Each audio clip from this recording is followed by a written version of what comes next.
Friends, welcome to Seeja's kitchen. நான் இன்றைக்கி morning அதாவது ஸ்கூல் இன்றைக்கி தான் ரீஓப்பன் ஆகிருக்கு இல்லையா. ஸோ நம்மளோட ஸ்கூல் லஞ்ச் பாக்ஸுக்கு நான் என்னென்ன வச்சு கொடுத்தேன், எப்படி அந்த ஒர்க்கை சீக்கிரமாக முடித்தேங்கிறது ப்ரீ பிளான் பண்ணேங்கிறது மட்டும் தான் உங்கள்கிட்ட ஷேர் பண்ணிக்க போகிறேன். இப்போ நான் ஒரு அடுப்பில் சாப்பாட்டுக்கு ரைஸ் வச்சுட்டேன், ஒரு அடுப்பில் பருப்பு வேக போட்டேன். இது நேற்று நைட்டு ஆட்டி வச்சு இட்லி மாவு நம்ம மிக்ஸி ஜாரில் தான் ஆட்டியிருக்கேன். பாருங்கள் எவ்வளோ சூப்பராக இருக்குன்னு. இதே நான் தூக்கி ஃப்ரிட்ஜில் வச்சிடுறேன். இப்போ ஒரு கடாய் வச்சு 2 ஸ்பூன் நல்லெண்ணெய் சேர்த்துக்கிறேன். இதில் ஒரு கொஞ்சமாக கடுகு, கொஞ்சம் வெந்தயம், கொஞ்சம் ஜீரகம் போட்டு தாளிச்சுக்கிறேன்.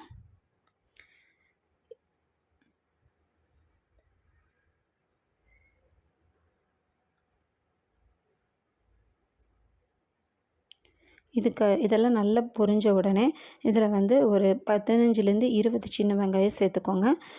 சின்ன வெங்காயம் இல்லைன்னா நீங்கள் பெரிய வெங்காயம் கூட சேர்த்துக்கலாம். சின்ன வெங்காயம் சேர்த்தா இன்னும் டேஸ்ட் நல்லாயிருக்கும். இதை நல்லா வதக்கிட்டு இதோட கலர் சேஞ்ச் ஆகணும், அது வரைக்கும் வதக்கிக்கோங்க.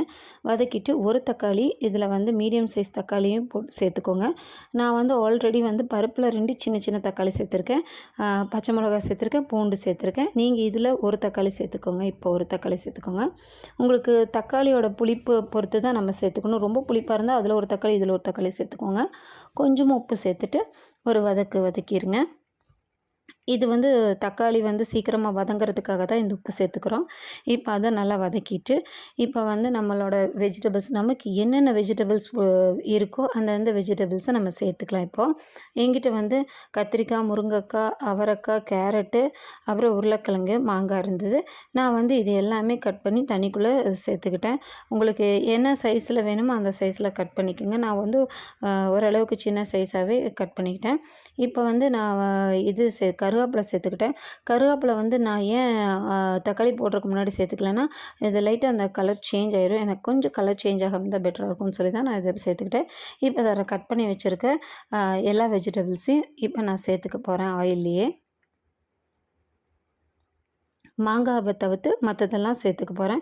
ஏன்னா மாங்காய் எல்லா வெஜிடபிள்ஸ் கூடயே நம்ம போட்டோம்னா ரொம்ப வெந்துடும், அப்புறம் அதோட இதுவே போயிடும். ஸோ அதனால் நான் ஃபஸ்ட்டு அது சேர்த்துக்கல. இப்போ எல்லா வெஜிடபிள்ஸும் ஒட்டு மொத்தமாக சேர்த்துக்க போகிறேன்.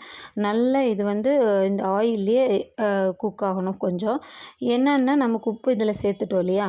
ஸோ இதில் நல்லா பெரட்டி நல்லா ஒரு 5 நிமிஷம் இதை வதக்கிட்டோம்னா நல்லாயிருக்கும். இதை நல்லா பிரட்டிக்கோங்க.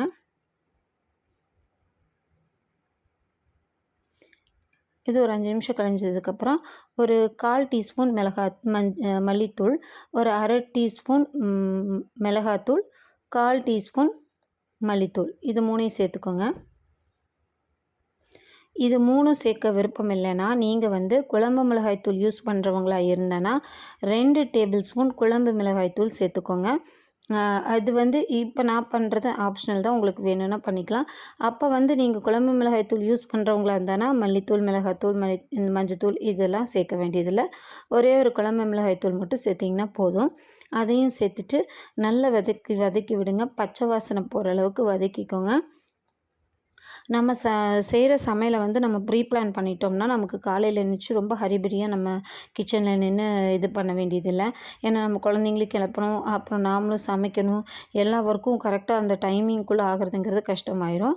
ஸோ ப்ரீ பிளான் பண்ணிக்கோங்க. இப்போ நான் இதில் கொஞ்சம் தண்ணி சேர்த்துட்டு இந்த காய்கறியை வேக விட போகிறேன். இது ஒரு 1/2 குக் ஆன பிறகு நம்ம மாங்காய் சேர்த்துக்கலாம். இப்போ இது ஒரு 1/2 குக் ஆகிடுச்சு. நான் மாங்காய் சேர்த்துட்டேன். மற்ற காய்கறியெல்லாம் ஓரளவுக்கு வெந்துருச்சு பாருங்கள். மாங்காய் சேர்த்துட்டு இப்போ நம்ம மீன்வேல் பருப்பு வேக வச்சுருக்கு இல்லையா, அதை லைட்டாக ஒரு கடைஞ்சிக்கோங்க. இதில் நான் ஆல்ரெடி ஜீரகம் லைட்டாக சேர்த்துருக்கேன். எல்லா ஐட்டமுமே இதில் இருக்குது ஆல்ரெடி. நான் இருந்தாலும் கொஞ்சம் கொஞ்சமாக சேர்த்துருக்கேன் எல்லாமே. இப்போ அந்த பருப்பு அந்த வேக வச்ச சட்டியில் இருக்க தண்ணியும் சேர்த்து நம்ம இதை மிக்ஸ் பண்ணிக்கலாம். உங்களுக்கு என்ன கன்சிஸ்டன்சி வேணுமோ அந்தளவுக்கு இதை இது பண்ணிக்கோங்க. இது ரொம்ப கெட்டியாக இருந்தால் நல்லா இருக்காது, ஓரளவுக்கு இலக்கமாக இருந்தால் தான் நல்லாயிருக்கும். ஸோ நான் இந்த அளவுக்கு எடுத்துக்கிட்டேன். என் பொண்ணு ஃபஸ்ட் டைம் சுடிதார் போட்டிருக்காங்க, யூனிஃபார்ம் அவங்களுக்கு சுடிதார் இந்த வருஷம். ஸோ அவள் அதை காமிச்சிட்டு இருந்தா. நான் அதை பார்த்துட்டு நெக்ஸ்ட் நம்ம ஒர்க்கை ஸ்டார்ட் பண்ணிடலாம். ஒரு சின்ன நெல்லிக்காய் சைஸ் புளியை கரைச்சி அதோட தண்ணியும் சேர்த்துக்கோங்க. அப்புறம் நல்லா கரைச்சி விட்டுக்கோங்க. இது புளி சேர்த்ததுக்கப்புறம் ரொம்ப கொதிக்கக்கூடாது. ஸோ ஒரு 3 to 4 மினிட்ஸ் கொதிச்சா போதும். அதுக்கு இடையில நான் வந்து கேபேஜ் ஒரு சின்ன கேபேஜ் எடுத்திருக்கேன். அதில் வந்து 1 டேபிள் ஸ்பூன் அரிசி மாவு, 2 டேபிள் ஸ்பூன் மைதா, அப்புறம் ஒரு 1/2 டீஸ்பூன் இஞ்சி பூண்டு பேஸ்ட் சேர்த்துக்கோங்க. நான் வந்து இப்போது சிக்கனுக்கெல்லாம் சேர்க்குவோம் இல்லையா சில்லி மசாலா, அதுதான் சேர்த்துக்கிறேன். உங்களுக்கு அது சேர்க்க விருப்பம் இல்லைன்னா மிளகாத்தூள் 1/2 டீஸ்பூன், கரம் மசாலா 1/4 டீஸ்பூன், சீரகத்தூள் 1/4 டீஸ்பூன், அப்புறம் உப்பு இதெல்லாம் சேர்த்து நல்லா பிரட்டிக்கோங்க. கொஞ்சம் எலுமிச்சம்பழ சாறும் சேர்த்துக்கோங்க. இப்போ நான் இது சில்லி மசாலா சேர்க்குறங்காட்டிக்கு அந்த மாதிரி எதுவுமே சேர்த்துக்கல. இப்போ இதை நல்லா கொஞ்சம் தண்ணி விட்டுட்டு நம்ம இந்த பக்கோடாக்கெல்லாம் போடுவோம்ல அந்த கன்சிஸ்டன்சியில் இதை நல்லா பிசைஞ்சுக்கோங்க. இதில் வந்து உங்களுக்கு ஸ்பைஸ் வேணும்னா நீங்கள் வந்து கொஞ்சம் மிளகாத்தூள் உப்பு சேர்த்துக்கலாம். நான் வந்து குழந்தைங்களுக்குங்கிறங்காட்டிக்கு ரொம்ப ஸ்பைஸியாக செய்யலை.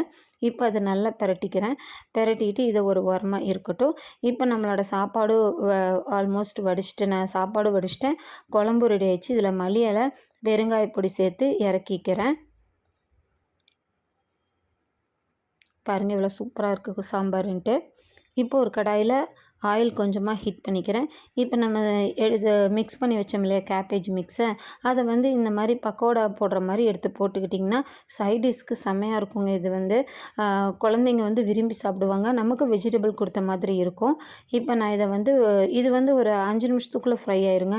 அந்த பக்கம் இந்த பக்கம் ஒரு 2 நிமிஷம் வச்சிங்கனாலே சூப்பராக குக் ஆயிரும். ஓவரால் 3 மினிட்ஸ்லேயே ஒர்க் முடிஞ்சிடும் இதோட வேலை. ஏன்னா ரொம்ப டைம் எடுக்காது இல்லையா கேபேஜ், நம்ம குட்டி குட்டியாக வேறு அரிஞ்சிருக்கோம். ஸோ சீக்கிரமாக குக் ஆயிரும். மீன்வேல் இதெல்லாம் முடிஞ்சிச்சு. இப்போ நான் வந்து சாப்பாடு பேக் பண்ணி வச்சிட போகிறேன். குழந்தைங்களுக்கு வந்துட்டு தோசையும் நைட்டு அரைச்ச சட்னியும் இருந்தங்காட்டிக்கு, கார சட்னி இருந்தங்காட்டிக்கு அதை நான் டிஃபனுக்கு கொடுத்துட்டேன். இப்போ சாப்பாடை மிக்ஸ் பண்ணி நான் எப்போவுமே சாம்பாரும் சாப்பாடு என்ன குழம்பு வச்சுனோ அதை மிக்ஸ் பண்ணி கொடுத்துருவேங்க. சீக்கிரமாக வெரைட்டி ரைஸு அந்த மாதிரி கொடுத்து விடுறதுக்கு நிற்க மாட்டேன். இதுதான் கொஞ்சம் எனக்கு என்னமோ கம்ஃபர்டபுளாக ஃபீல் ஆகும். ஸோ அதனால் இப்படி கொடுத்து விட்றது தான் எனக்கு கரெக்டாக இருக்கும். ஸோ நான் எல்லா வெஜிடபிள்ஸும் போட்டு நல்லா மிக்ஸ் பண்ணி டிஃபன் பாக்ஸில் கொடுத்து விட்டுருவேன். குழம்பு மட்டும் கொஞ்சம் நிறையா ஊற்றி கொடுத்தீங்கன்னா அது வந்து ட்ரை ஆகாமல் குழந்தைங்க சாப்பிடும்போது நல்லாவே இருக்கும். சைட் டிஷ்ஷும் சேம் லைக் தட் நான் அதே மாதிரி ஒரு குட்டி இதில் பேக் பண்ணிக்கிட்டேன். நம்ம என்னென்ன செய்ய போகிறோங்கிறத ப்ரீ பிளான் மட்டும் பண்ணி வச்சிங்கன்னா உங்களுக்கு காலையில் நீங்கள் என்ன டைமில் நினைக்கிறீங்களோ அதுக்கு முன்னாடியே உங்களுக்கு எல்லா ஒர்க்கும் கடன்னு முடிஞ்சிடும். நம்ம அந்த ப்ரிப்பரேஷன் ஒர்க்கெல்லாம் நைட் செஞ்சு வைக்கணும்னு அவசியமே இல்லை. நம்ம கரெக்டாக ஒரு 8 o'clock நமக்கு எல்லாமே கரெக்டாக ஆகணும்னா நம்ம ஒரு 6 o'clock எழுந்திரிச்சோம்னா ஆல்மோஸ்ட் எல்லா ஒர்க்குமே முடிஞ்சிருங்க. நமக்கு நைட்டு தான் அதுக்கப்புறம் ஒர்க்கே கிச்சனுக்கே போகிற அளவுக்கு இருக்கும். அந்தளவுக்கு நம்ம ஒர்க்கெல்லாம் முடிஞ்சிடும். இப்போ நான் டிஃபன் பாக்ஸ் எல்லாம் வந்து நல்லா பேக் பண்ணி எல்லாமே சரி பண்ணி வச்சுட்டேன். நீங்கள் கண்டிப்பாக இதில் ஏதாவது ஒரு டிப்ஸ் உங்களுக்கு இருக்குங்கிறங்காட்டிக்கு தான் நான் உங்கள் கூட ஷேர் பண்ணுறேன். முடிஞ்ச அளவுக்கு நான் வந்து மார்னிங் என்னென்ன டிஃபன் பாக்ஸுக்கு கொடுத்துருக்கேங்கிறத நான் உங்கள் கூட ஷேர் பண்ணுறேன். கண்டிப்பாக என்னோடய சேனலை நீங்கள் வந்து சப்ஸ்கிரைப் பண்ணுங்கள், லைக் பண்ணுங்கள், ஷேர் பண்ணுங்கள். குழந்தைங்களுக்கு யூஸ்ஃபுல்லான டிப்ஸ் ஏதாவது இருந்தால் எடுத்துக்கோங்க. தேங்க்யூ.